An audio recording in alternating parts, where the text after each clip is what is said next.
And నా ఆలస్యం చేయకుండా మనం ప్రొడ్యూసర్ గారికి మైక్ ఇచ్చేద్దాం. నాగవంశీ గారు మాట్లాడతారు.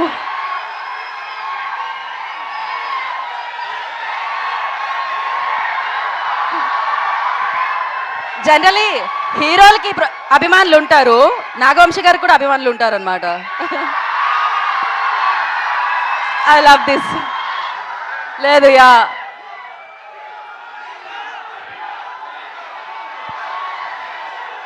ఒక్క నిమిషం మాట్లాడాక మనం ఆ జోష్నిద్దాం. తర్వాత డైలాగులు బాగున్నాయా?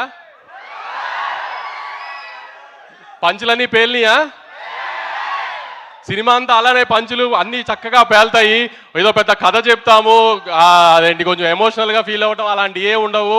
చిన్న సింపుల్ కథ, కానీ 2 గంటలు నవ్విస్తూ ప్రతిదీ నవీన్ స్టైల్లో ఒక ఎటకారం పంచులు వేసుకుంటూనే ఉంటుంది సినిమా అంతా. చక్కగా పండక్కి రండి, గ్యారంటీ నవ్వుకుంటూ వెళ్తారు.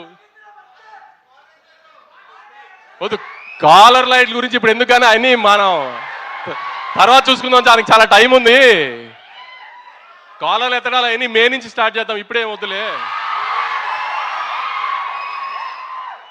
కానీ పంచులైతే ఏమి ఎక్కడా మీకేమి తగ్గింది అనిపించలేదు కదా ట్రైలర్లో. అదే తను చెప్పినట్టు ఇదంతా జస్ట్ 5-10% సినిమాలో ప్రతి సీన్లో పంచి ఉంటుంది. లాస్ట్ పావుగంట తప్పితే సినిమా అంతా నవ్వుతూనే ఉంటారు.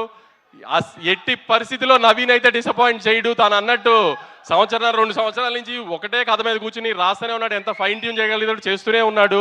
ఆడియన్కి చిన్న ఇబ్బంది పడకూడదు ఇది అది అని అన్ని ఎలిమెంట్స్ కవర్ చేశాడు. కొత్తగా ఇప్పటిదాకా ఎక్కడ రివీల్ చేయనట్టు ఒక చిన్న ఎలక్షన్ బ్లాక్ కూడా ఉంటుంది, అది ఫన్ టోన్లో ఉంటుంది అంతా. సో అన్ని పండక్కి ఒక సినిమాలో పండగ సినిమాలో ఏమేమి కావాలనుకుంటారో గత ఇన్ని సంవత్సరాలుగా చూస్తున్నప్పుడు ఒక సోగ్గాడి చిన్న నుంచి కానీ, ఒక అలవై కొండపురంలో కానీ, ఒక సంక్రాంతి కోసంలో కానీ అలాంటి అన్ని ఎలిమెంట్స్ కలిపి ప్రాపర్గా ప్యాకేజ్ చేసాము. ఖచ్చితంగా మీరు డిసప్పాయింట్ అవ్వరు అనుకుంటున్నాను. అందరూ థియేటర్స్కి వచ్చి ఖచ్చితంగా సినిమా చూసి మనల్ని అందరినీ ఎక్కుతున్న వాళ్ళందరికీ సమాధానం చెప్తాం. ఈసారి కొంచెం గట్టిగా థియేటర్స్ రండి. Thank you so much Vamsi గారు. అండ్